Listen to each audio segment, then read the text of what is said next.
Hola, buenas noches. Buenas noches. Bienvenidos todos sean a esta nuestra sexta sesión del Colegio de Pediatría del Estado de México AC, capítulo Coacalco. Tenemos las palabras de bienvenida de la doctora Alcántara en representación de la doctora Beatriz Archundia. Bienvenida, doctora Alcántara.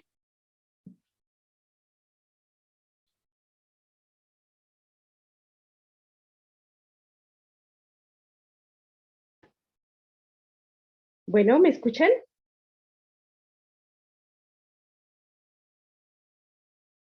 Adelante, doctora.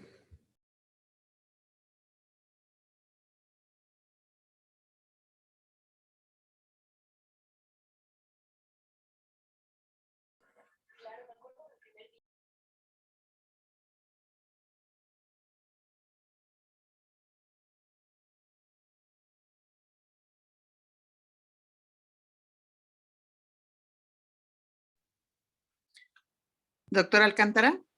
Ya, es que no me permitía activar el audio. Sí, bienvenida, doctora. La escuchamos. Buenas noches, tengan todos ustedes. A nombre de la doctora Beatriz Archundia Jiménez, representante del colegio y presidenta actual, me permito darles la bienvenida a todos para iniciar este interesante tema. Saludos a todos los del capítulo Coacalco. Muchísimas gracias, doctora. Pues sí, bienvenidos sean todos a esta nuestra sexta sesión. Hoy tenemos como ponente a la doctora Lourdes López Cuellar. Ella nos va a presentar este interesante tema sobre adicción en adolescentes. Les presento a la doctora, es médico cirujano, egresada de la Universidad Autónoma Metropolitana, Unidad Xochimilco, médico pediatra, egresado de la UMAE, Hospital de Pediatría Centro Médico Nacional Siglo XXI del IMSS. Tiene un diplomado en el manejo integral del adolescente por el Hospital Infantil Federico Gómez. Es adscrita al Servicio de Pediatría del Hospital San Angenil Universidad y es vicepresidenta actual de la Asociación Mexicana para la Salud de la Adolescencia, AC.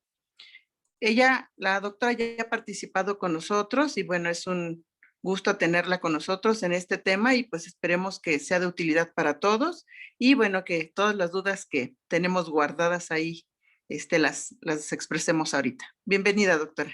Gracias. Adelante. Hola, ¿qué tal? Buenas noches a todos. A nombre de la doctora Alicia Gora, presidenta de la Asociación Mexicana para la Salud de la Adolescencia, agradezco la invitación nuevamente al Colegio de Pediatría del Estado de México del capítulo Coacalco. Siempre es un gusto participar con ustedes, compartir en algún momento esta parte que de forma particular me apasiona, que es la atención del adolescente y que en ocasiones pues nos es un poquito más complicado. Permítanme compartirles pantalla para...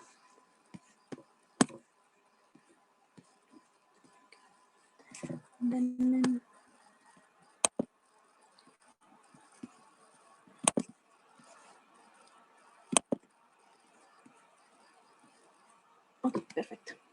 Bueno, en esta ocasión vamos a hablar sobre un tema que puede ser en particular complicado para el pediatra abordar, que son las adicciones del adolescente. El objetivo, bueno, unos objetivos que tenemos en esta plática, en esta ocasión, es conocer la epidemiología del consumo de las drogas en adolescentes, conocer los diferentes tipos de consumo que en ocasiones no estamos tan familiarizados con ellos y nos puede en algún momento llegar a confundir o llegar a ser, pues sí, como complicado el hecho de hacer un diagnóstico diferencial, así como identificar diferentes estrategias de abordaje para estos pacientes. La adolescencia, recordemos que es el periodo de edad definido entre los 10 y los 19 años, esto sobre todo por un periodo de maduración tanto físico como a nivel sociocultural, digamos. Hay una gran participación del estado de maduración físico, así como neuronal, en donde vamos a poner cierta importancia al momento de que hablemos de este tema. Debido al proceso de maduración que específicamente tienen los adolescentes en el hecho de decir, bueno, yo ya no soy un niño, yo ya no soy una persona que está siendo cuidada, sino que tengo que exponerme y conocer cómo es mi ambiente, voy a tener cierta tendencia a experimentar algunas cosas alrededor de mí y por algo que vamos a platicar un poquito, que es el desarrollo neuronal y el desarrollo de la materia gris, voy a hacer cierta forma en que puedo minimizar los riesgos debido a que desconozco cómo es la consecuencia de algunos actos.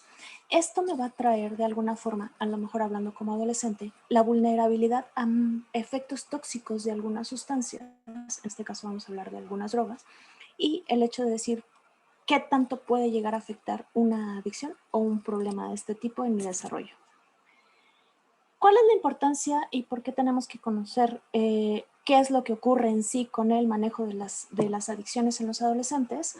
Sobre todo que puede traer un gran problema de morbimortalidad, hablando de salud pública, problemas de violencia, un bajo desempeño escolar, embarazo adolescente y en sí el deterioro de salud en general. O sea, el asunto, un problema de adicciones nos va a traer no solamente una repercusión hablando como tal, simplemente salud, sino que puede repercutir en muchas áreas en las cuales se desarrolla un individuo.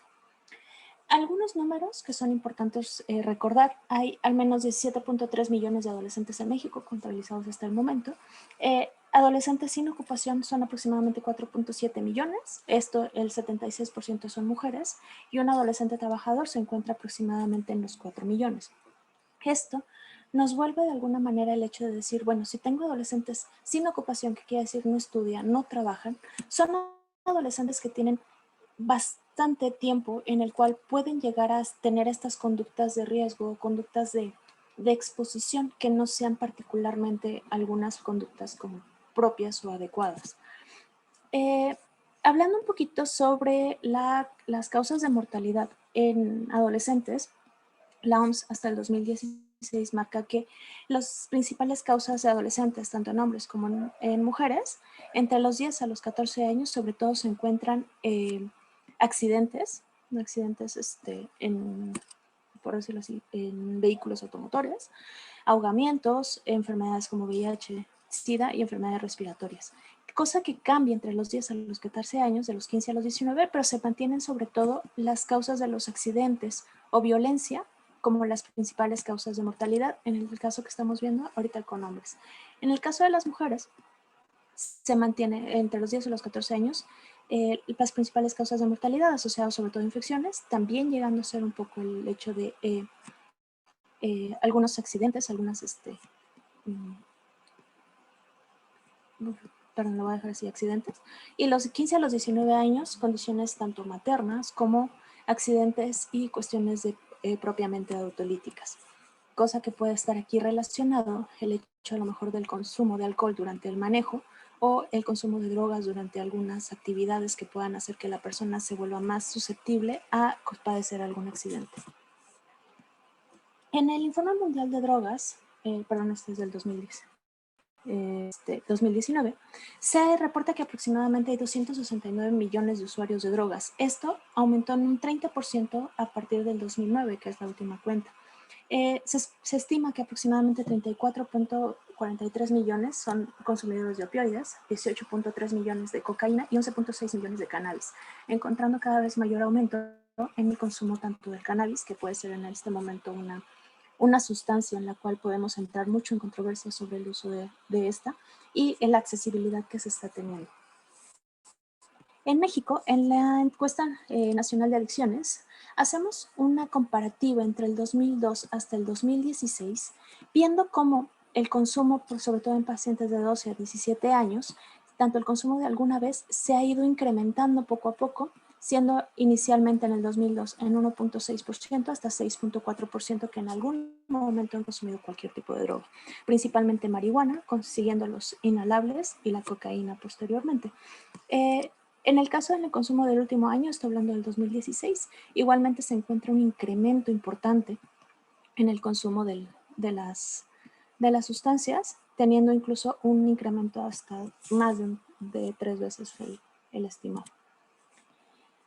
Hablando sobre una tendencia de consumo en 23 años, les marco ahorita la encuesta nacional de consumo de drogas en adolescentes. Quisiera citar como tal este resultado que reportan en el 2014, teniendo una división entre pacientes que cursan la primaria. Esto se tomó en pacientes en personas que cursan quinto y sexto año de primaria y en aquellos que cursan secundaria y bachillerato. Si se ve en el consumo total, hombres siguen teniendo un predominio en el consumo de drogas a comparación de mujeres, aunque esto se ha ido aumentando poco a poco si vamos teniendo la relación de cómo van aumentando los años. En el caso de la secundaria, lo del consumo en los hombres es igualmente mayor que en las mujeres, pero en el caso del bachillerato, poco a poco esta cifra se va prácticamente igualando entre el consumo de hombres y mujeres de alguna droga, hablando principalmente en la situación del consumo de alcohol, que la situación ya puede ser igualada. La prevalencia de consumo, igualmente hablando de secundaria, bachillerato, siendo la diferencia incluso entre sexos, hombres, mujeres, en el total se encuentra que el predominio sigue siendo para hombres, pero siendo que poco a poco en la situación de la edad en la que se encuentran en el bachillerato, se aumenta el consumo de estos, siendo que haciendo la relación en la etapa de la adolescencia que se encuentra, recordemos que hay 3 etapas principalmente: adolescencia temprana, media y tardía. La adolescencia intermedia es donde mayor nos podemos encontrar el potencial de consumo y el riesgo, las conductas de riesgo, debido a la maduración física y a la maduración neuronal que llegamos a tener, y que nos puede llegar a ser mucho más hábiles de forma física, pero no tener tanto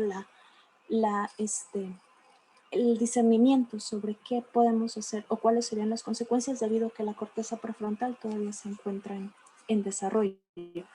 En esta parte incluso también podemos hacer la relación con el hecho de la supervisión que pueden llegar a tener con respecto de los padres, siendo que todavía en consumo de primaria puede ser un poquito menor, a diferencia de las otras edades en las cuales el consumo puede ser mayor debido a esta supervisión. Haciendo una relación entre el consumo de sustancias psicoactivas, sobre todo hablando de secundaria y bachillerato, haciendo una división entre los diferentes tipos de drogas que podemos encontrar, vemos que sobre todo las drogas ilegales y la marihuana tienen un predominio importante en el resto de las drogas del uso. Sobre todo puede ser el hecho a lo mejor de la accesibilidad o el consumo. Vamos a definir como tal una sustancia psicoactiva. La OMS lo clasifica, lo define como compuestos naturales o sintéticos que actúan sobre el sistema nervioso, generando alteraciones en las funciones que pueden regular pensamientos, emociones y el comportamiento. Esto vamos a tenerlo presente, que nos puede llegar a ayudar mucho con la fisiopatología de qué es lo que ocurre en la parte a nivel neuronal. Recordemos que tenemos un circuito de recompensa, el cual está formado por el sistema dopaminérgico neurolímbico. Esta se forma de neuronas dopaminérgicas que están agrupadas en el área ventral tegumental y se proyectan hacia el núcleo accumbens y a la amígdala y a la corteza prefrontal, donde actúan receptores dopaminérgicos de 1 y de 2.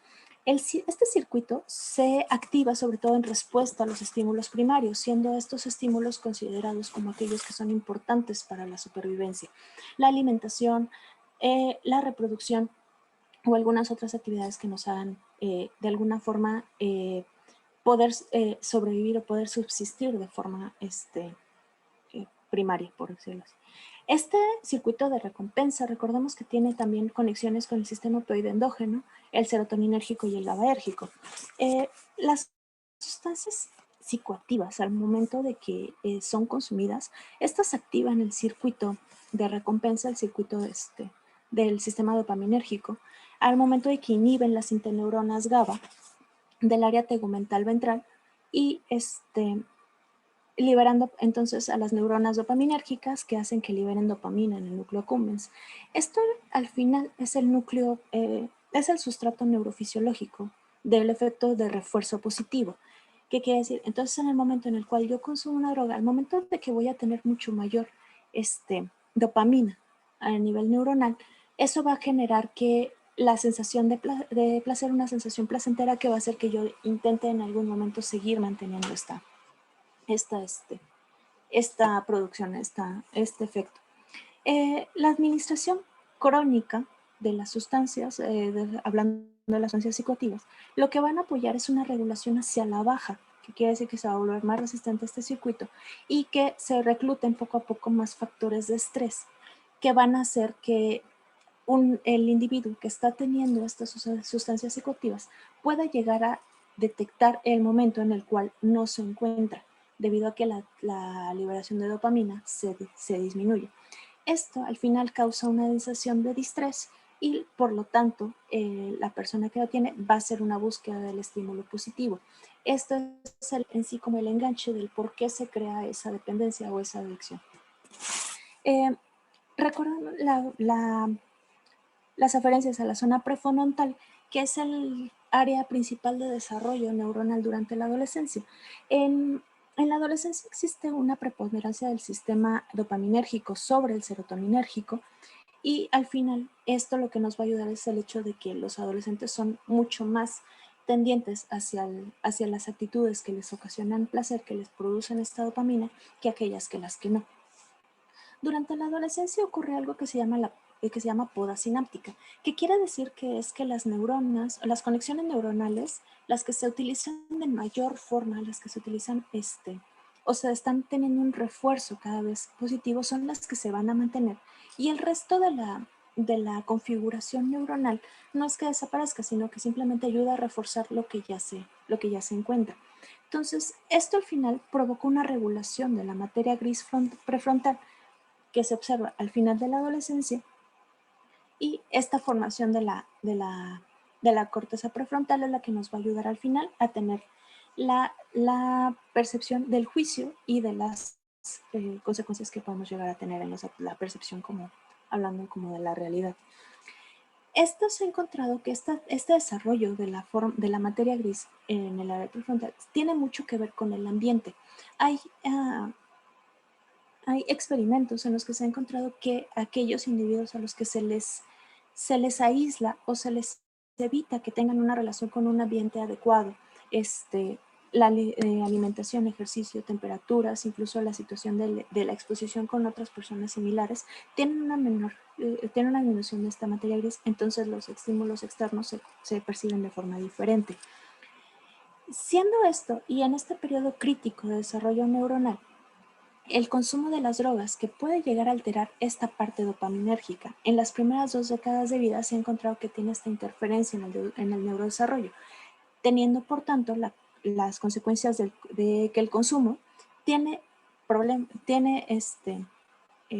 deriva en problemas a nivel neurológico, neurofisiológico, lo cual puede llegar a alterar y crear una cronicidad en el consumo de las sustancias que estemos teniendo el problema o la adicción. Y por lo mismo, al final, como conclusión, el adolescente que consume drogas altera de tal forma su forma o su estructura neuronal que va a ayudar a que el consumo de la droga se vuelva de alguna manera importante para seguir esa programación y por lo tanto hay un aumento en el consumo y un desarrollo de la adicción debido a que no hay una fisiología normal, por llamarlo así. Vamos a definir los patrones de consumo que se pueden encontrar con respecto a sustancias psicoactivas. Bueno, cualquier tipo de sustancia como tal que pueda considerarse adictivo. Uno es el uso experimental o social. Esto sobre todo se define porque se deriva de una curiosidad, el hecho de una diversión, una emoción de realizar a lo mejor un acto prohibido o incluso en el caso de los adolescentes que se encuentran en el periodo en el cual se enfrentan con sus pares, se comparan con sus pares y llegan a ver a qué grupo es que pertenecen. La presión del grupo puede ser importante al hecho de decir, bueno, si todos lo consumen o si veo que todos llegan a consumirlo, pues yo también lo voy a hacer. A lo mejor en la situación del experimento decir, bueno, no me gustó, me retiro, o esto es lo que mi grupo es lo que me pide que yo haga.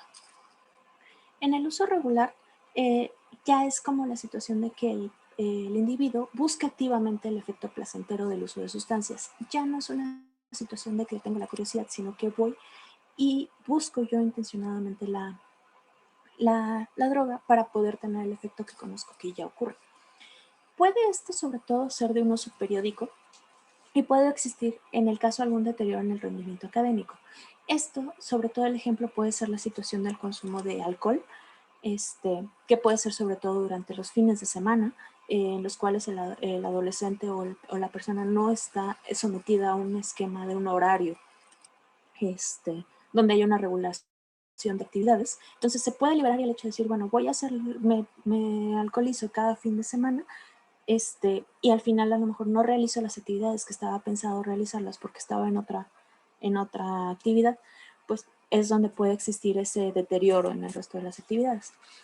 El abuso ya es el consumo desadaptativo, en el hecho de que la persona deja de funcionar en sus diferentes núcleos, teniendo una repercusión negativa en estos campos de funcionamiento.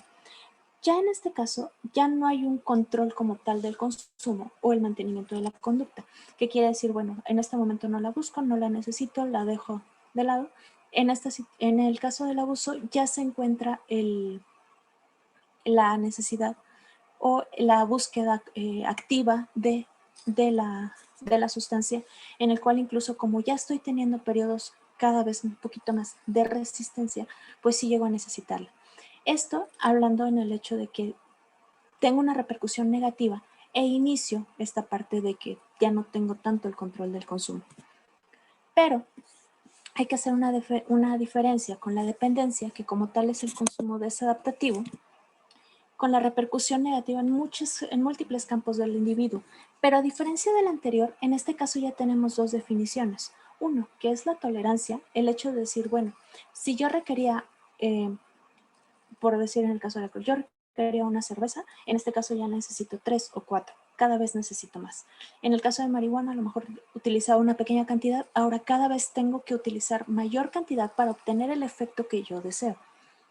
Y la segunda definición que tiene que ocurrir para detectar y definir un paciente con dependencia es la abstinencia, en el hecho de que cuando la sustancia se quita o dejo de consumirla, tengo síntomas de la falta de esta sustancia. Un poquito más adelante vamos a hablar sobre la repercusión de las diferentes sustancias en el organismo, pero en este caso tendríamos que utilizar ya digamos la sustancia a la que estemos pensando, ya tenemos que irnos directamente a qué tipo de signos y síntomas puede llegar a tener. La abstinencia puede hablar en dos ocasiones, uno de que estemos ante un paciente intoxicado o una conducta que se llama craving, que es como el antojo o el hecho de decir, bueno, estoy con la necesidad o el requerimiento de consumir la sustancia porque no me encuentro sin ella. Como tal, se puede hacer la definición o el traslapeo hacia un antojo. Hablando sobre la situación del consumo, ya que tenemos estas definiciones, tenemos que hablar entonces de que hay una relación importante entre tres aspectos que lo define el triángulo de Zimmer. Una es la situación social o la forma en el ámbito en el cual se desarrolla la persona que consume la sustancia. Recordemos que en México el alcoholismo, el tabaquismo son drogas legales que pueden encontrarse fácilmente y que incluso llegan a ser aceptados en algún momento por mucha parte de la sociedad. Y que entre todo tenemos un ambiente en el cual somos consumidores. Me refiero a la situación en la que si me están constantemente ofreciendo productos, estoy constantemente bombardeado con publicidad o con el hecho incluso como del impacto social que estábamos hablando, es un poquito de la presión social que tienen pares con respecto a la persona. La sustancia también es importante, esto por el hecho a lo mejor repito un poquito el hecho del alcohol o el tabaco, que son drogas que puedo encontrar fácilmente, o algunas otras sustancias que a lo mejor no son consideradas como tal una droga ilegal, pero son fáciles de encontrar, en el caso a lo mejor las bebidas en estimulantes o el cigarro electrónico, que pueden ser algunas drogas que pueden estar a la mano y que incluso pueden ser aceptados socialmente debido a que no se define como tal que sean dañinas. O el hecho también la sustancia de que hay algunas drogas de diseño o el hecho incluso como haciendo la relación con la situación social de que si el paciente acude a algún tipo de fiesta o se encuentra dentro de una esfera social en la cual sea constante el uso de algunas sustancias, pues esto lo va a llevar un poquito más al hecho. Incluso algunas sustancias son mucho más adictivas que otras debido a la reacción que pueden llegar a tener a nivel bioquímico. Y en el consumidor, esto sobre todo se puede encontrar por aquellas personas que tengan alguna comorbilidad a nivel de trastornos de salud mental, Por eso coloco estos porcentajes aquí al lado, que es la relación que se ha encontrado en el trastorno de consumo de sustancias o del uso de sustancias, con la relación que tienen con respecto a algunos otros trastornos que se pueden encontrar en una persona. Digamos, del 50 al 70% de los usuarios de sustancias pueden tener un trastorno de conducta en general. Del 30 al 60% pueden tener un trastorno de déficit de atención y hiperactividad, un 30 a 40 un trastorno bipolar, y el menos, un 15 a un 30% pueden encontrarse con depresión, o un 7 a un 40% pueden tener un trastorno de ansiedad. Si se dan cuenta, pueden ser como algunos trastornos que se llaman externalizantes o exteriores, que son aquellos en los cuales el paciente es como un poco más activo, un poco más dinámico. En cambio, otras en el que los trastornos son un poco más interiores, o la depresión, la ansiedad, en las cuales el paciente es más introspectivo, lo voy a dejar así. Incluso la relación en este caso puede cambiar. Hablando ya un poquito sobre los factores de riesgo y los factores protectores. Los factores de riesgo son los que marco en R, los factores protectores son los que marco en P. Los vamos a dividir y vamos a definirlos un poquito más.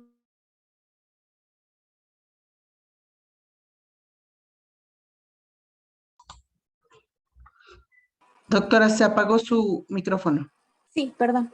¿Me escuchan bien? Gracias. Ahí ya está bien, doctora, gracias. Gracias. Sí, perdón. Ok. Entonces, les comentaba, definimos los factores biológicos, familiares, sociales y personales, haciendo un poco más extenso el triángulo que habíamos comentado hace un momento. Los factores de riesgo, los personal y los protectores están con R y con P. A nivel de lo biológico, lo que podemos comentar es sobre la forma en la que la persona tiene sus antecedentes propiamente, los hereditarios. Digamos, aquellos pacientes con antecedentes familiares de uso de drogas y trastornos de salud mental, pues pueden llegar a tener cierta herencia o carga genética hacia el consumo de tales sustancias. En el caso protector, pues es un estado de salud adecuado o la revisión constante con el médico. La relación, en el caso de los aspectos familiares, los de riesgo son la pobreza, el consumo de drogas en la comunidad y la disponibilidad que pueden llegar a tener. Incluso estoy hablando aquí de que algunas sustancias, digamos el tabaco, se ha encontrado que al menos un 3.3% de adolescentes pueden llegar a adquirirlos a través de un familiar o con permiso de algún familiar. En los protectores, es un núcleo familiar fuerte, que haya supervisión por parte de los padres y un compromiso tanto del paciente como de su familia para poder llevar a una salud adecuada. A nivel social, el uso de drogas por compañeros, amigos, la ausencia de modelos adultos o los medios de comunicación, que pueden ser los que nos estén haciendo la promoción o hablando en algunas redes sociales, que incluso veamos algunos influencers que pueden llegar a ser como promoción, o que vean que el consumo de alguna sustancia puede ser de alguna manera lúdico o ser divertido. A nivel protector, compañeros que tengan valores, los pares que puedan estar influenciando de forma positiva, que haya una supervisión estrecha no solamente de los padres o los familiares, sino más bien de toda la comunidad con los adolescentes, y los modelos positivos. En esa parte es muy importante el hecho de decir, bueno, si yo sé que uno de mis familiares o una persona muy cercana consume drogas, pero el resto de mi núcleo me ayuda a que yo entienda que eso no es precisamente algo bueno, es un factor en el cual yo puedo llegar a cambiar mi conducta y poder tomar una decisión diferente. Y a nivel personal, que es donde probablemente tengamos que poner un poquito más de atención, al menos nosotros como pediatras, aunque en el resto es una situación en la cual tenemos que hacer un tamizaje. A nivel personal, la baja autoestima, la predisposición a la tendencia a los riesgos, a las actitudes de riesgo, un rendimiento escolar inadecuado o bajas expectativas en sí, no solamente de la persona, así como del resto del núcleo con respecto a lo que va a ocurrir con el individuo, pues puede llegar a ser más predisponente para el consumo de drogas. En el caso de los personales, una autoestima bien formada, valores, participación con grupos, grupos deportivos, grupos artísticos, grupos religiosos, grupos en donde yo como adolescente pueda compartir diferentes opiniones, me puede ayudar mucho a poder ampliar mi núcleo en el caso de que yo sienta algún problema, sé de saber que tengo una red de apoyo, Eso también puede liberar y quitarle el riesgo de un consumo de drogas. Y una parte importante que creo que tenemos que hacer mucho hincapié es el plan de vida. En el hecho en el que un adolescente pueda planear su futuro y pueda tener un objetivo. Y a lo mejor problemas al momento de saber cómo va a ser los pasos, pero saber que está acompañado, que puede estar dirigido, que puede estar orientado a cierto objetivo que sea favorable para él, eso es una parte muy importante con el compromiso que pueda llegar a tener en este plan de vida, puesto que va a entender que tiene que llegar a esa meta y que no hay otras cosas que se van a interponer en su formación.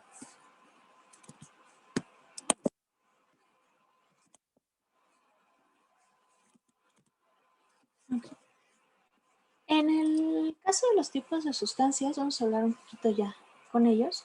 Podemos hacer una división con el caso de que sean drogas legales o ilegales. Drogas legales, conocemos el tabaco, el alcohol, algunas sustancias que pueden encontrarse en cigarros electrónicos ahorita con lo que tenemos un poquito la controversia sobre la legalización o no de la marihuana, bueno, pues en esa parte tenemos todavía que tener ahí un factor y estar atentos de qué es lo que ocurre. O drogas ilegales, que son aquellas que pueden ser de diseño, que se pueden encontrar producidas de otra forma. La tabla que les proyecto en este momento, podemos dividir a aquellas drogas que son sedantes, alucinógenos y aquellas que son estimulantes. De esta parte lo que me parece importante es el hecho de, bueno, reconocerlas. El alcohol, la heroína, la benzodiazepina, el ácido gamma hidroxibutírico y la ketamina como drogas sedantes. Pero en esta parte también está el hecho de conocer cuáles son los nombres con los que se les puede llegar a conocer. Recordemos que muchas veces nos vamos a enfrentar a esto, pero por la forma en la que están distribuidas las drogas o la forma en la que se venden, podemos encontrarnos con diferentes apodos, diferentes nombres que se les puede llegar a dar, y precisamente eso llegar incluso a confundirnos a nosotros como personal de salud, el hecho de decir, bueno, ¿qué es lo que está consumiendo esta persona? Y también el hecho de decir, bueno, ¿qué diferentes presentaciones puedo llegar a tener de estas sustancias? Digamos, en el caso de la heroína podemos encontrarlo como polvo blanco, marrón, oscuro, y las diferentes vías de acceso, que puede ser inyectable, fumado o inhalado. En el caso, digamos, del éxtasis, se puede encontrar como líquido transparente en pequeños frasquitos de cristal, el cual se bebe, así como la ketamina, o haciendo en relación con otras que podemos encontrar como incluso en papel o en pastillas. En el caso de los alucinógenos, la ketamina entra como tanto un sedante como un alucinógeno. La marihuana puede encontrarse también como una sustancia alucinógena. El LSD, la dietilamina de ácido lisérgico, la mescalina o el metiledoximetanfetamina, las metanfetaminas, que pueden ser tener ambos aspectos. Podemos encontrar la ketamina como con el nombre Special K, ¿ok? La marihuana, sabemos que hay muchos nombres: Juana, María, hachís, hierba, chocolate. El ácido lisérgico como LSD, un ácido, un trip. La mescalina se puede encontrar como hongos o setas, y las diferentes formas. El hecho, digamos, de que podamos encontrar la marihuana, que sabemos que se puede consumir tanto inhalada como en aceites, como en mezcla en alimentos, es una parte importante. El LSD, aunque principalmente se encuentra como trozos de papel secante que están impregnados, también se pueden encontrar como pastillas o en algún caso como gotas. La mescalina, pequeños cristales, en la cual puede ser una vía de acceso oral o inyectada. Y otras sustancias estimulantes como las anfetaminas, metanfetaminas, cocaína o en el caso aquí nicotina. Podemos encontrarlas tanto en pastillas de colores, otras pastillas, un polvo blanco que puede ser fumada o inyectable, o hierbas secas. Aquí importante el hecho de recordar que el éxtasis lo podemos encontrar con diferentes nombres, pastillas Adán, Eva, y que pueden encontrarse incluso en formas que son similares a algunos caramelos o algunos dulces comprimidos, que pueda ser el hecho de que un niño las confunda con un dulce y le provoque, en el caso, alguna intoxicación que sea de forma accidental. Otras sustancias que vale la pena reconocer ahorita es el cigarro electrónico, que se conforma por diferentes sustancias. Puede encontrarse nicotina, puede encontrarse tetrahidrocannabinol, diferentes sabores y otras sustancias que no precisamente son de tipo ingerible. Podemos encontrar pacientes que puedan tener daño pulmonar, fibrosis pulmonar por el consumo de cigarro electrónico debido a que entre los componentes se encuentran algunos plásticos o algunos sustancias que puedan provocar el daño pulmonar. El fentanil es un opioide sintético, recordemos que tiene una potencia entre 50 o 100 veces la potencia de la morfina, pero que se puede crear de forma ilegal y puede encontrarse con diferentes nombres. El hecho del fentanilo puede mezclarse con otras sustancias y hacer diferentes combinaciones, y con el hecho puede llegar a tener diferentes síntomas o diferentes efectos que pueden ser mayor o menormente tóxicos, así como mayor o menormente adictivos. Las bebidas estimulantes, malamente llamadas bebidas energizantes o energetizantes, estas bebidas sobre todo hay que poner especial atención en el consumo de los adolescentes, debido a que estas bebidas estimulantes muchas veces son encontradas en muchas tiendas de autoservicio. Son de alguna forma baratas y pueden llegar a tener el efecto estimulante o el hecho de una sensación de euforia que puede buscar un adolescente en algún momento. Estas bebidas estimulantes tienen altas concentraciones de cafeína, taurina y azúcares. Como tal, no es que den una porción de energía, sino más bien que estimulan el organismo para que puedan tener esa sensación, esa percepción. Muchas de las ocasiones, y donde hay que poner en especial cuidado, es que estas bebidas estimulantes pueden encontrarse en mezclas con alcohol. Incluso llega un momento en el que se comercializa como tal la sustancia. Se puede encontrar en cualquier tienda de autoservicio, se puede encontrar la mezcla de bebidas con cafeína o bebidas con taurina con cierto porcentaje de alcohol, que son relativamente baratas, fáciles de acceder por algún adolescente, y esto al final hace que el consumo pues sea cada vez más extendido.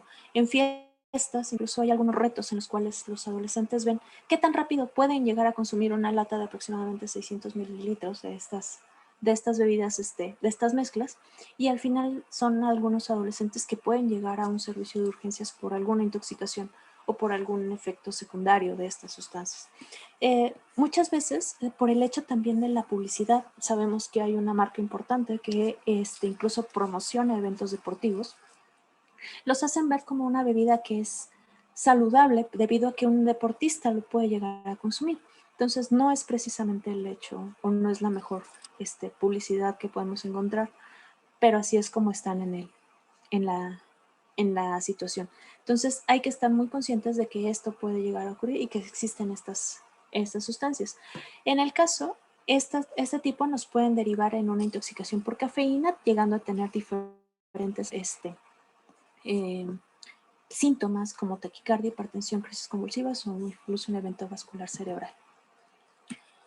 Hay diferentes formas de consumo, ya lo que platicamos un poquito con la tabla anterior, pero podemos encontrar diferentes sustancias que pueden llegar a ser ingeridas tanto en bebida como en comida, inyectables vía intravenosa, que pueden tener una vía de acceso dérmica, oftálmica o en diferentes mezclas. Algunas también pueden llegar a ser inhalables, aplicarse por supositorios, por tampones o de forma intrauretral. Recordemos también que hay cierta forma así como se pueden encontrar las sustancias que tengan diferentes nombres en la calle, por decirlo así, podemos llegar a tener también un diccionario sobre el tipo de consumo que es el de las sustancias. Puede llegar un adolescente y llegar y decirme, bueno, lo que pasa es que hice un e-bowling con... Uno se puede llegar a decir, bueno, ¿eso de qué se trata? ¿A dónde va? El atracón puede ser el consumo rápido de una sustancia, o el hecho de tratar de consumir lo más rápido una cantidad de alcohol. El alcohol se puede consumir también en gomitas. Son gomitas que se ponen en cierta cantidad de alcohol, el hecho de que absorban y estas pueden ser ofertadas, pueden ser ofrecidas durante una fiesta. Entonces esto también nos pone en riesgo que algún niño más pequeño pueda llegar a confundirlas y pueda llegar a consumir estas sustancias. El eyeballing es la instilación de vodka en el ojo.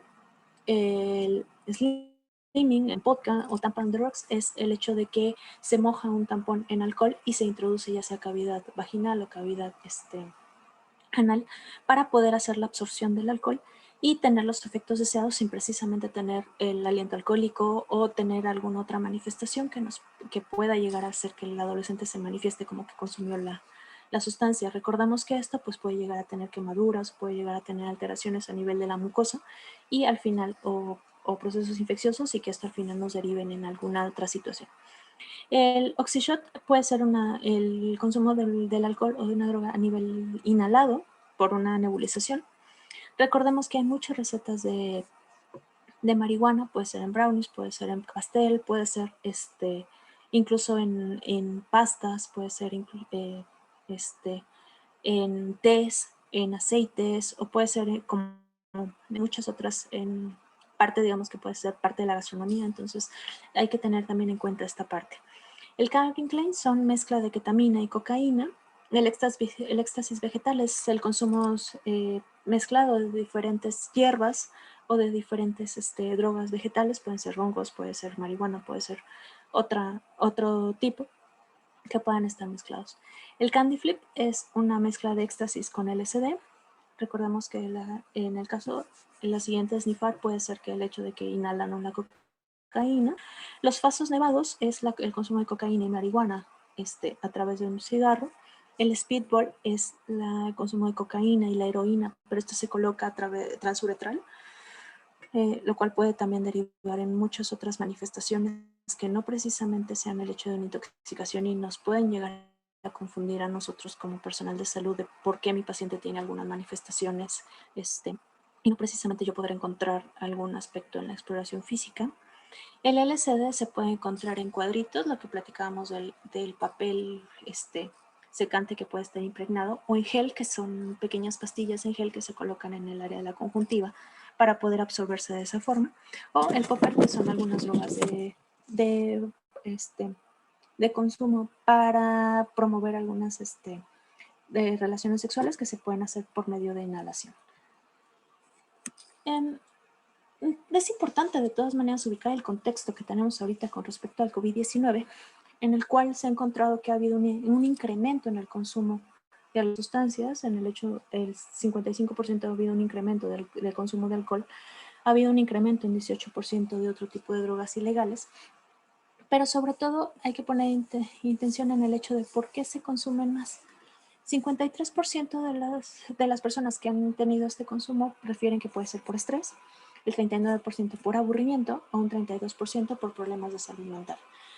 Hay algunas personas que pueden llegar a decir, bueno, pues si no puedo llegar a salir, pues de alguna manera voy a tener que distraerme en alguna forma y es donde pueden derivar en esta situación. Yo como médico, yo como personal de salud, ¿qué es importante para el hecho de que yo me estoy enfrentando a un paciente con una probable adicción o con un trastorno que me haga pensar en un uso de sustancias? ¿Qué es lo que tengo que hacer o cómo es mi aspecto, mi panorama que tengo que considerar? Uno es el entorno en el cual encuentro a este paciente, en qué medio vive, dónde es que está siendo atendido, de qué forma puede llegar a obtener estas sustancias, la familia, qué otras actividades realiza, cómo está en sí toda la sociedad alrededor de este individuo. Otra es la actitud del médico. Sabemos que en el caso de la atención de adolescentes, la actitud que tenemos nosotros como médicos es muy importante debido a que esta nos puede facilitar o no el acercamiento al adolescente. El tipo de entrevista también va a ser diferente, que sea la entrevista del adolescente puede cambiar, tiene algunos otros aspectos diferentes a la consulta pediátrica normal.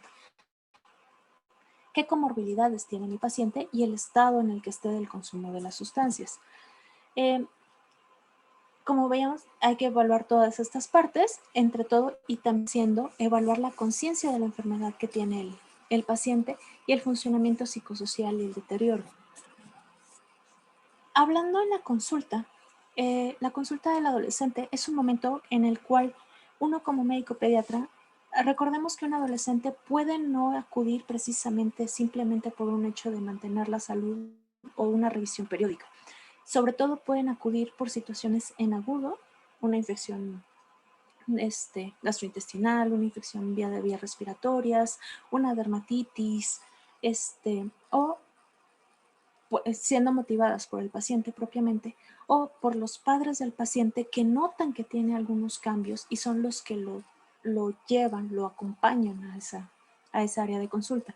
Entonces ese es el momento en el cual nosotros debemos de tomar esa oportunidad para llegar a hacer una intervención adecuada con ellos. Entonces, aunque el paciente vaya de alguna forma, tengo que adaptar mi consulta para tener una confianza con el adolescente y que pueda en ese momento yo hacer la interacción, en algún momento el screening de algún uso de sustancias. Esta consulta del adolescente, sobre todo tener la promoción, una relación de confianza con ellos, en el hecho en el que nos vean a nuestros autoritarios o que emitimos algún juicio de valor con ellos. En ese momento el adolescente puede llegar a tener cambio y evitarnos que podamos nosotros continuar con la actitud. Importante reconocer que aún con todo es un paciente que es autónomo, un adolescente que está en proceso de identificación, en proceso de maduración y que eso le da capacidades también de decisión que tienen que de alguna manera pues ser dirigidas, acompañadas.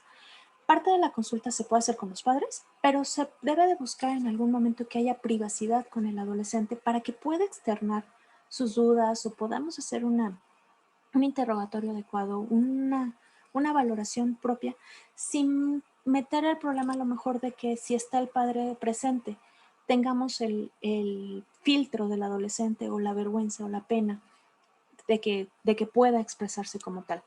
Esto también marcándolo un poco en el hecho de que los servicios de salud puedan ser accesibles para todos, accesibles para mujeres, accesibles para personas con discapacidad auditiva, visual, diferentes, personas que estén marginadas, adolescentes de la calle, que podamos llegar a abrir algunos espacios de salud en los cuales podamos llegar a dar este tipo de atención.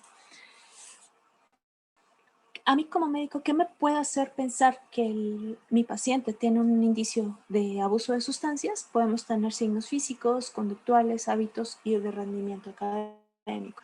Los signos físicos, una pérdida de peso, hipertensión, ojos rojos, irritación nasal, tos crónica, hemoptisis incluso, o huellas de punción con agujas, o lo que platicábamos un poquito, la situación de dermatitis o de lesiones a nivel de mucosa que no precisamente sean con alguna causa aparente o con alguna causa fácil de identificar. En el caso de algunas situaciones conductuales, cómo se toman algunos riesgos, el estado de ánimo que puede ser variable, cambios hacia la depresión o reacciones de pánico en el caso de que se vean enfrentados los adolescentes, paranoia, problemas con compañeros, familia, actitudes de riesgo con respecto a la sexualidad o incluso que en algún momento se haya encontrado algún problema legal. Con los hábitos personales, que el paciente empiece de repente a utilizar gotas oculares para disminuir el enrojecimiento o hacer disimular algunos cambios físicos que pueden estar relacionados al consumo de las sustancias, un patrón de sueño o apetito alterado, ya no come o come mucho de repente en algún momento. Recordemos que la marihuana puede llegar a dar una hiperfagia después del consumo, o que cocaína o éxtasis pueden llegar a disminuir el consumo de alimentos, que pongan menos atención a la higiene, que se pierda la atención hacia otras actividades, cambio en el vestido, que busquen estar siempre cubiertos, que no les permitan ver algunas áreas de su cuerpo, que pueden ser públicas y que no precisamente tienen que estar escondidas. Con respecto al rendimiento académico, es una parte que también tenemos que considerar con ellos, que tengan alguna alteración de la memoria a corto plazo, que no tengan un buen juicio, que no acudan a clase, que salten clases, que tengan problemas con calificaciones, problemas con maestros, incluso algunas asignaturas, o que estén repitiendo cursos o que se hayan sido expulsados de la escuela.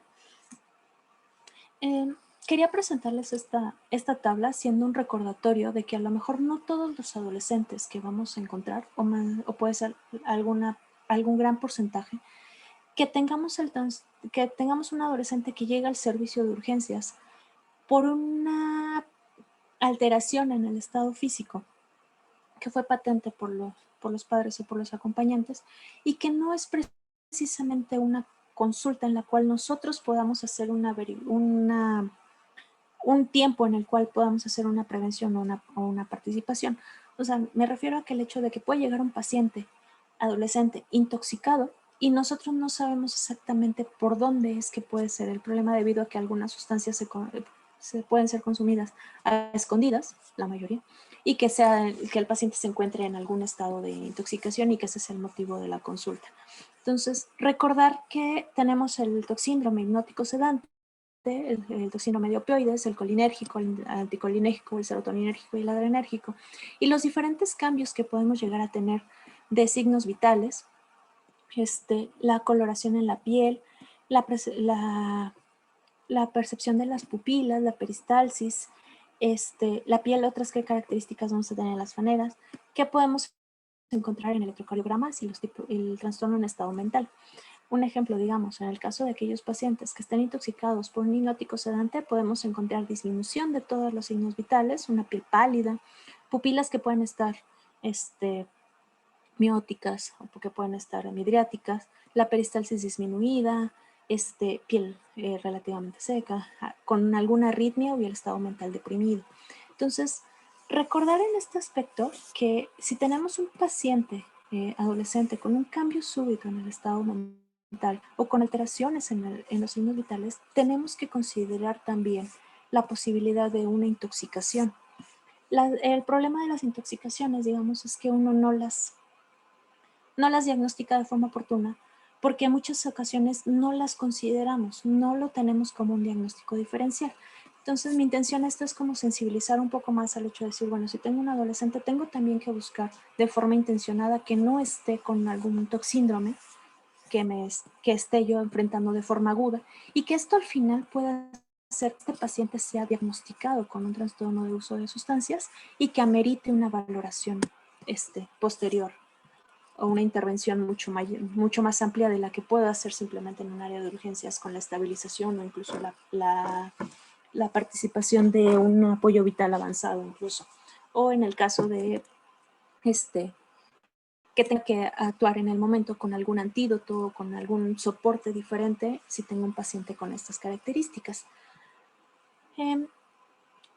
Las habilidades que tenemos que considerar en la consulta del adolescente es esta parte de preguntar y aconsejar de forma rutinaria sobre el abuso de sustancias, interviniendo desde los niños, que pueden llegar a ser un poquito más conscientes o entendernos un poquito más el hecho de este abuso de sustancias, y en los adolescentes en forma amplia. Entonces, si yo tengo un adolescente así hablando como una consulta externa, tomar un pequeño momento para poder hacer esa valoración.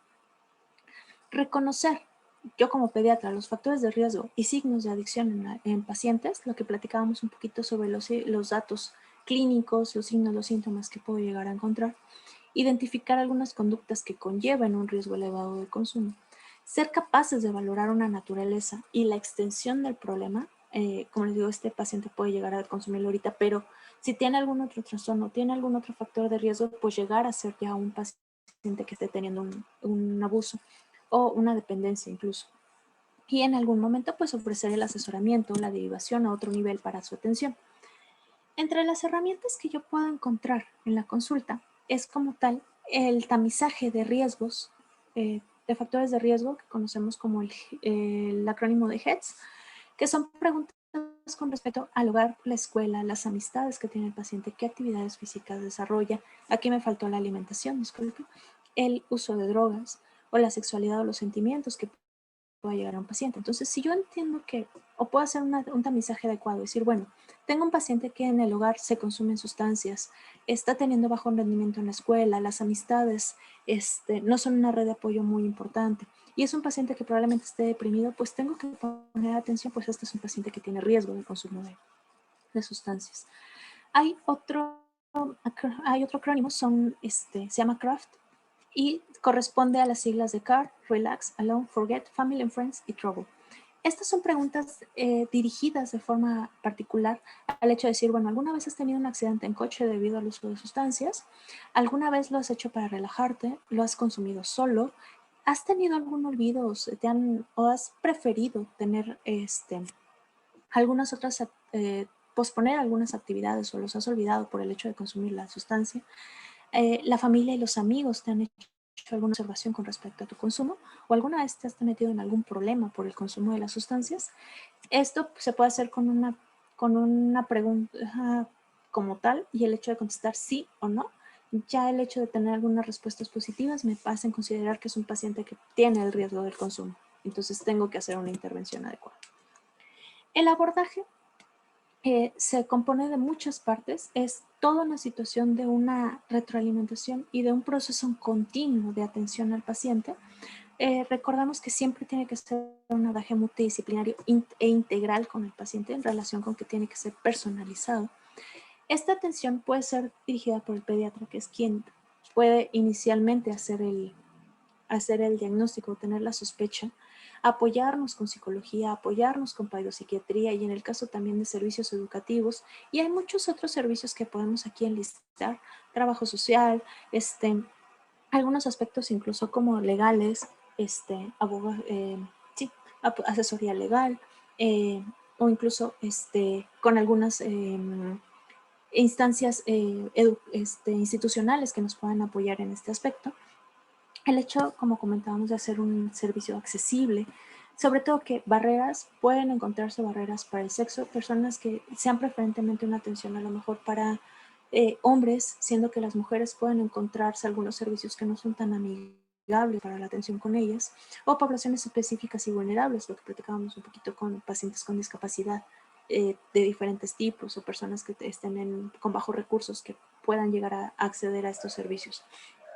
Y es importante que cuando tengamos este círculo de atención, este círculo de abordaje, siempre sea supervisado, o sea, que esté en constante comunicación el equipo multidisciplinario y que siempre exista una retroalimentación entre todos los servicios para el hecho de decir, bueno, ¿cómo va el paciente y en qué fases estamos?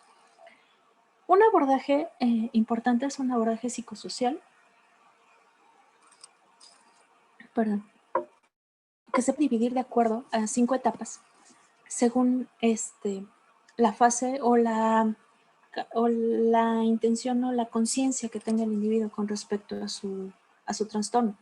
La primera fase es una fase de precontemplación, o sea, apenas estamos proporcionando información, se está haciendo la valoración personalizada y hace que el paciente pueda llegar a confiar en las posibilidades de que pueda no exponerse o pueda sobrepasar el hecho del consumo de una sustancia. La fase de contemplación es que se desarrollen habilidades para el cambio y hay un balance en decisiones, en el hecho de decir, bueno, es mejor no consumirla a consumir alguna sustancia y en el caso, pues empezar a proporcionar un plan de apoyo. En pacientes que ya tengan el trastorno por uso de sustancias, ya se puede hacer un plan de acción en el cual haya incluso un apoyo psicofarmacológico, elaborar un plan de cambio y apoyar para enfrentar problemas que surjan durante el abandono de la sustancia, que puede ser como las recaídas, problemas de abstinencia, el craving que platicábamos hace un momento, o el hecho de decir, bueno, ¿cómo está mi red de apoyo para lo mismo? El mantenimiento, ya una vez que pudimos pasar y que el individuo está poco a poco dejando la sustancia o alejándose de ella, que se pueda enfrentar a situaciones de riesgo sin que tenga nuevamente una recaída, o en el caso de una recaída, que el paciente pueda comprender las razones de la misma y que se refuerce la confianza de que pueda nuevamente estar afuera de este problema. Esta atención, platicando un poquito sobre las definiciones que teníamos hace rato, ¿dónde se puede encontrar?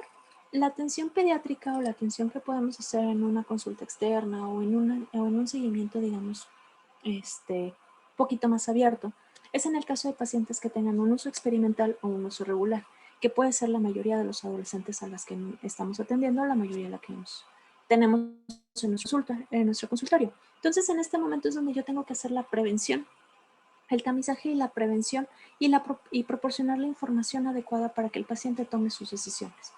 En el caso de pacientes que ya tengan un trastorno por abuso o un trastorno por dependencia, estos ya tienen que ser atendidos en centros especializados. Podemos dirigirnos a instituciones públicas que tengan el servicio de atención a abuso de sustancias, digamos los centros de rehabilitación, o digamos como en el caso del Instituto de Psiquiatría, que nos puede apoyar para este abordaje. En conclusión, el pediatra tiene que ser un profesional de salud que esté consciente de que existe este problema, de que un adolescente puede estar expuesto o puede estar con el consumo de estas sustancias, con el hecho de decir, bueno, conozco qué formas de consumo hay. Entonces no es solamente el hecho de preguntar, bueno, ¿fumas, tomas? No, ok, hay que preguntar otro tipo de vías de acceso. Por lo mismo, en la sensibilización, identificarlo de forma temprana, por lo mismo, ayudar a la prevención oportuna de que un adolescente se exponga ante estas sustancias, y sobre todo tener la sensibilidad de cómo es que tengo que tratar a un paciente adolescente, debido a que puedo llegar a emitir algún juicio, o que esto sea que haga que mi adolescente pueda llegar a evitar que yo le apoyo, que pueda recibir una atención, sobre todo que una atención integral. Aunque muchas veces nos podemos enfrentar solos en el consultorio, siempre tratar de hacer una red de otros profesionales que nos puedan apoyar en este caso, o saber a dónde dirigirnos precisamente con este tipo de pacientes. De mi parte, esta es mi intervención con hoy, mi presentación con ustedes. Muchísimas gracias por el tiempo que me han dado. Les recuerdo los datos de nosotros, de la Asociación Mexicana para la Salud de la Adolescencia, nuestra página web, amsa.org.mx, estamos en Facebook también. Les dejo el correo de la asociación si desean mandarnos un mensaje, mayor información, resolver dudas, preguntas, o incluso con respecto a la duda de, bueno, ¿qué puedo hacer si me encuentro con un adolescente así? Pueden mandarnos mensaje directo a Facebook, lo contesto de forma personal, o al correo, y igual lo puedo contestar de esa forma. Y mis datos, si desean alguna otra información, mi correo está disponible para todos ustedes. Muchísimas gracias, doctora.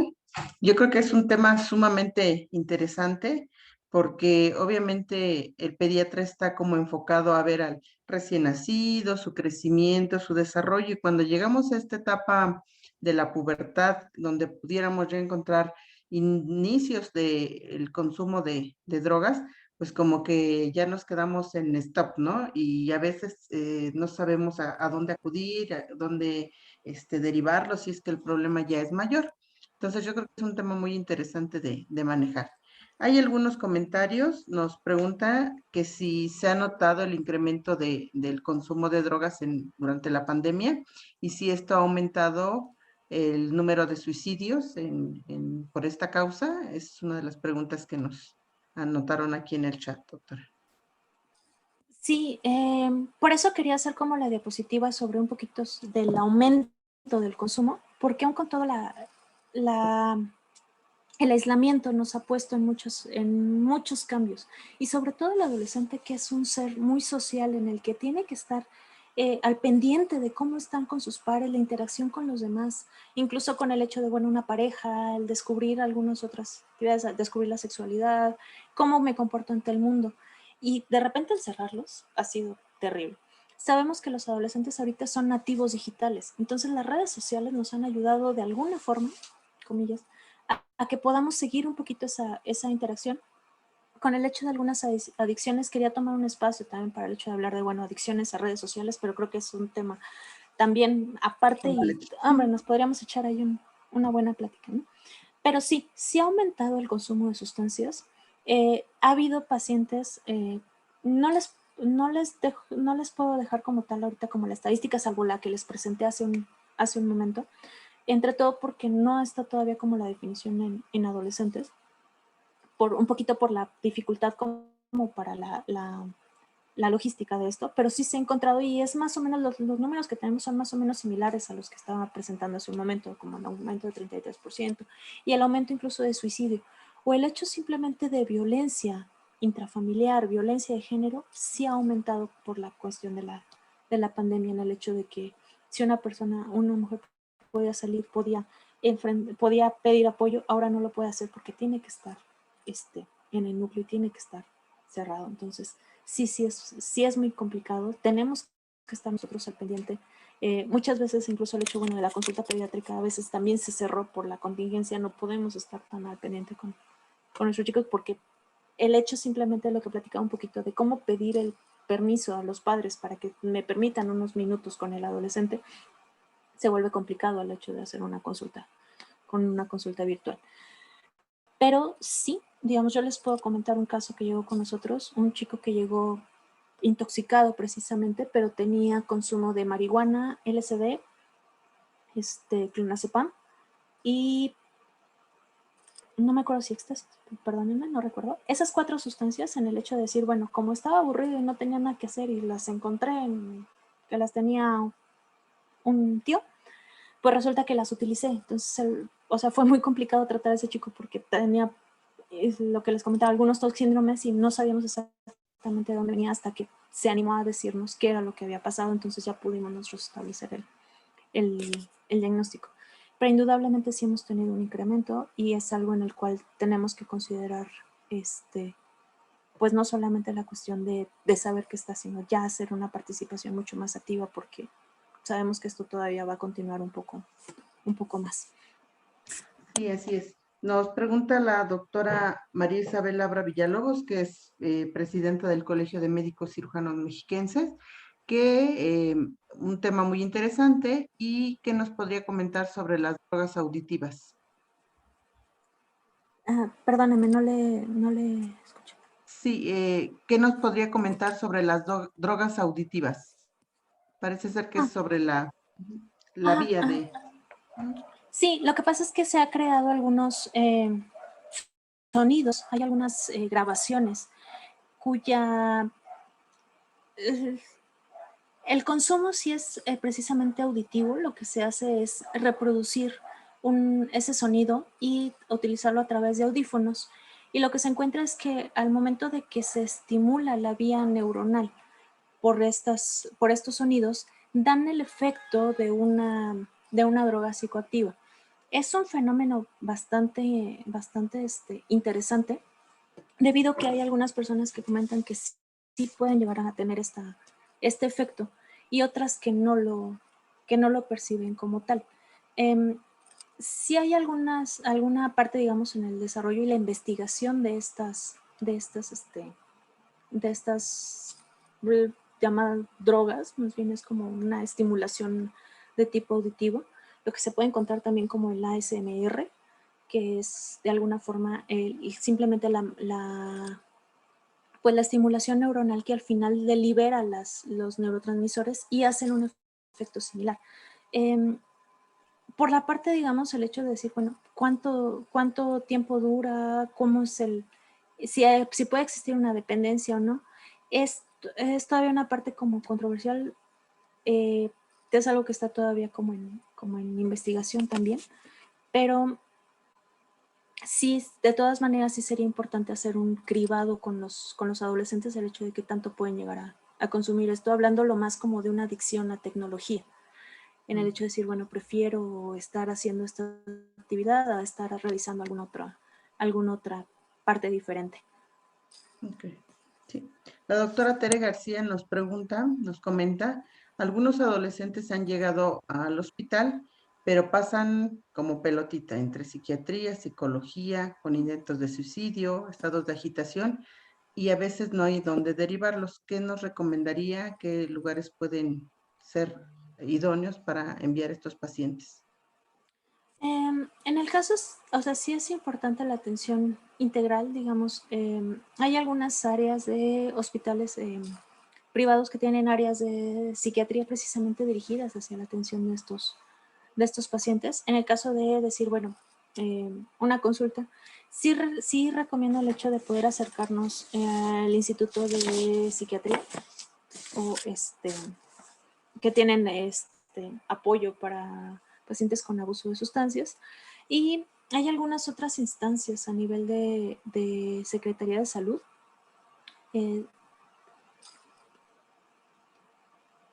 Perdón, tengo la mente ahorita el Instituto de Psiquiatría, el Ramón de la Fuente.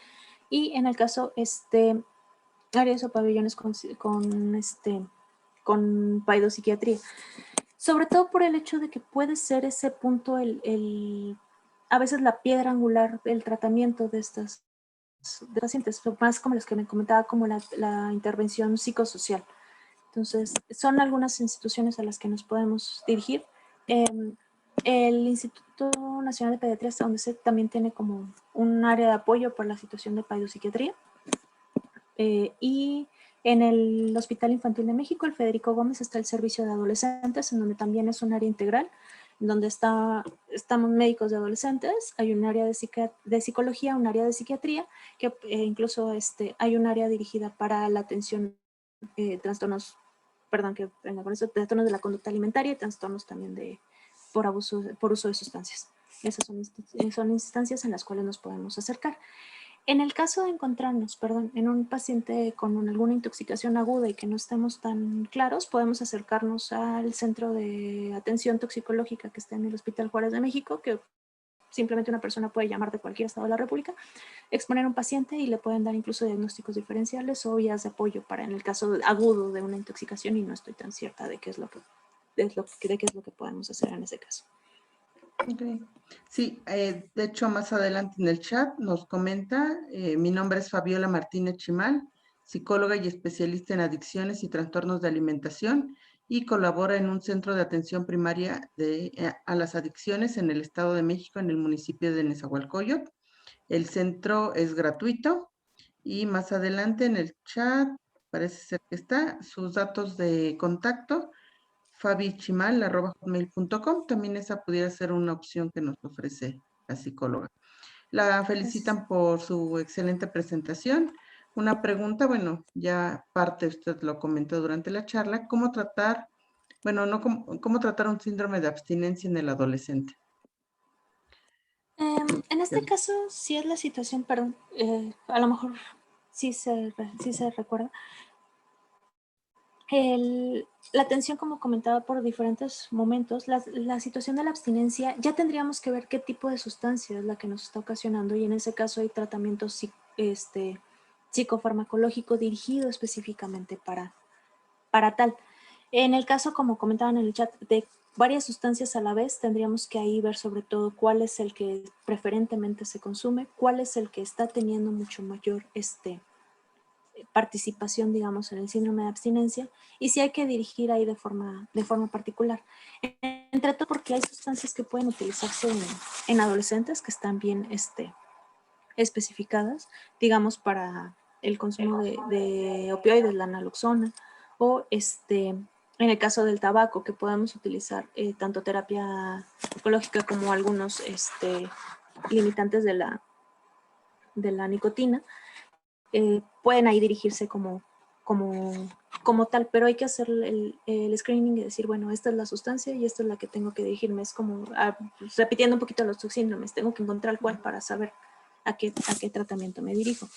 Pero muchas ocasiones o muchos de los tratamientos pueden ser, digamos, en alguna forma similares, hablando de adolescentes, sobre todo adolescencia tardía, muy similares a los que podemos encontrar en un paciente adulto. Pero ahí nos apoyaríamos mucho también de la parte de pediopsiquiatría. Okay. Sí, también nos envían un mensaje donde dice, hay 2 libros para el médico general y familiar, Adolescencia y Medicina, Manual de Atención Integral para el Médico General y Familiar de AMSA, donde se pueden consultar estos temas. Sí. Hay más felicitaciones también para la doctora por su presentación, y obviamente, como comentaba, pues es un reto multidisciplinario, y pues obviamente tomar en cuenta todos los factores, ¿no? La familia, que es el pilar del desarrollo de este adolescente, el entorno con el que se desarrolla, sus propios compañeros, y obviamente es un poco complejo. Parece ser que son todas las sesiones. Doctora, ¿hay talleres en AMSA para nosotros como médicos estar capacitándonos? Sí, AMSA sobre todo somos una asociación que estamos más dirigidos también a la atención a adolescentes y al hecho de la formación de recursos con profesionales de salud, o la atención también, digamos, para padres de familia. Tenemos varios talleres, de hecho acabamos de pasar uno sobre prevención de embarazo adolescente, y precisamente uno de prevención de adicciones, pero dirigido a adolescentes de 11 a 14 años. Próximamente tenemos uno de violencia familiar, y si mal no recuerdo tenemos uno también de adicciones. Si me permiten, doctora, le puedo estar mandando constantemente la invitación para los talleres. Sí, los tenemos contemplados. De hecho, son talleres que igualmente estamos llevando en línea, como en esta participación. Nos apoyamos mucho del doctor Enrique Mendoza, que nos hace favor con CyberPets de abrirnos un poquito la plataforma. Pero si sí tenemos algunos, les invito a que visiten nuestra página web pero bueno, tenemos página de YouTube y nuestra página en Facebook, que ahí están las sesiones. La de adolescentes ya está en la plataforma, ya pueden consultarla. Para personal de salud, sí tenemos todavía pendiente el realizar el taller, pero próximamente estaríamos en esas actividades. Bueno, pues doctora, le agradezco mucho el tema y pues obviamente toda la información que podamos nosotros ir recomendando, pues vamos a estar atentos a eso. Y les recuerdo que esta sesión queda grabada para el canal de YouTube del Colegio de Pediatría del Estado, donde pueden consultarla. Y los invitamos a nuestra próxima sesión, que es el martes 13 de julio. Vamos a tocar el tema del paciente pediátrico con sospecha de neoplasia. Bueno, pues es todo por hoy. Muchísimas gracias. Gracias, doctora. Gracias a todos. Bonita noche. Muchas gracias a todos. Bonita noche. Que estén muy bien y siempre es un gusto estar con ustedes, de verdad, doctora. Muy amable por la invitación y siempre es un placer estar aquí saludándolos, de verdad. Muchísimas gracias, doctora.